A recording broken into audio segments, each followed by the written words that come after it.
Hey guys, it's Matt. Happy Monday and welcome to Mentorship Monday here with the DeRosa Group.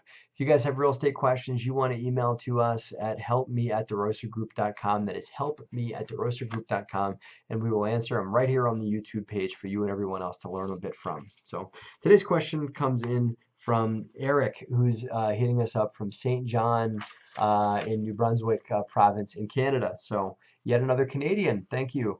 Thank you, Eric, and thank you to all the other Canadians that are watching the show. I appreciate you guys. So what Eric's got is Eric is in the middle of medical school. And a little bit of backstory, and I think that I can translate this to relate to some of the other folks that are just college students in general that are watching or just have other obligations where they're trying to invest in real estate. That's where the real conversation is how to invest in real estate when you've got heavy other obligations going on. So what Eric's got is he's in the middle of medical school, which is about to transition into residency training beyond that. Eric is being able to assemble a house hack deal, so he's living in a duplex with his girlfriend, soon-to-be wife, and a couple of small mouths. I'm assuming that means a couple of kids too. So that's awesome. But he's looking about what the next move is. So he bought that duplex with a co-signer from his parents, because as you guys, most of my student friends know, you're not going to get typical loans as a student unless you've got a part-time job. So you've got to bring in people that can co-sign the loan with you, be a guarantor on the loan, that whole thing. So he doesn't have that, so that's something that he had to do, and he would have to do if he bought more. He also put in some mutual fund money he had, and it sounds like savings accounts and stuff like that. It contributed to buy that duplex. The question Eric has is, what should he do next? And this relates to my students out there, my folks that have really heavy full-time jobs with investments, but most importantly, students, because students don't have earned income. Folks with a full-time job have earned income. They have a few more options. They can do turnkeys. If they meet the income requirements, they can invest in syndicated deals and that. But a student is an interesting point where you don't have the earned income. You've got the desire. Maybe you've got some time.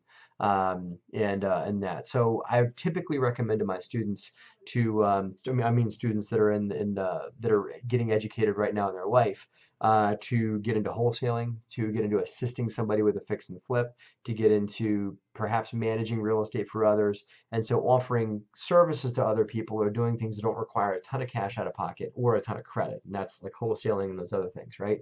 So for Eric, it seems like your education as becoming a medical professional, which I would hope that you want to focus heavy on that so you can be really good and keep those Canadians up there healthy and everything like that. Eric's also in training to be a surgeon, which is obviously, I'm sure, very intense as well. So my concern for Eric in particular is that you don't want to pull too much of your time away from your education. And so my recommendation to Eric is going to be, and this goes for other people that are heavily immersed in their education field, but perhaps own one or two pieces of real estate. And that's to Eric. I think you should just pay down the duplex you have with a steady mortgage on it. Pay that down as aggressively as you can. Eric's 30 now, and when he turns 35, he'll be a full-time surgeon, and hopefully you'll have the duplex paid down, maybe even paid off. Who knows? And if you do a real estate deal here or there, like a quick in and out deal, you can use the proceeds from that to pay down the duplex further. When you turn 35, maybe it's completely paid off or aggressively paid down. You can utilize that equity to do more deals. But I don't think that you should pull time away from your girlfriend, soon-to-be wife, and kids that you have with the small stipend you're getting as a resident. I don't think you should put that money at risk, because the last thing you want to do is have a deal fall apart or have something not work, and then that pulls your whole freight train off the track. So I would stay where you're at. It sounds like you're in a good position with the house hack. Hopefully you've got low living expenses there.